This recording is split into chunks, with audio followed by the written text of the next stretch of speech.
मिरचीचं 8 ते 30 टनांपर्यंत उत्पन्न देणारं वाण तुम्हाला माहितीये का? मी सांगते. पण त्याआधी हॅलो कृषीला नक्की फॉलो करा. पहिलं वाण आहे अर्का मेघना.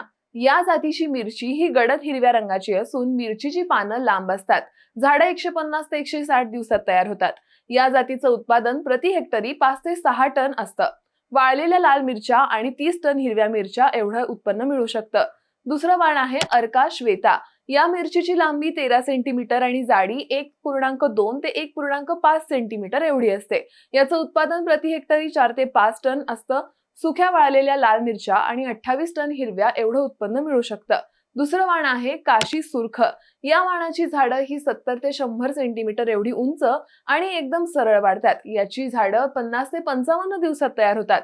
उत्पादन प्रति हेक्टरी 3 ते 3.5 टन हे सुक्या वाळलेल्या लाल मिरच्यांचं आणि 25 टन हिरव्या मिरच्या एवढं उत्पन्न मिळू शकतं. त्यामुळे यावेळी मिरची लावताना या वाणांचा नक्की विचार करायला हरकत नाहीये. ही माहिती तुम्हाला कशी वाटली कमेंट करून नक्की सांगा आणि हा व्हिडिओ जास्तीत जास्त शेतकरी बांधवांपर्यंत नक्की पोहोचवा.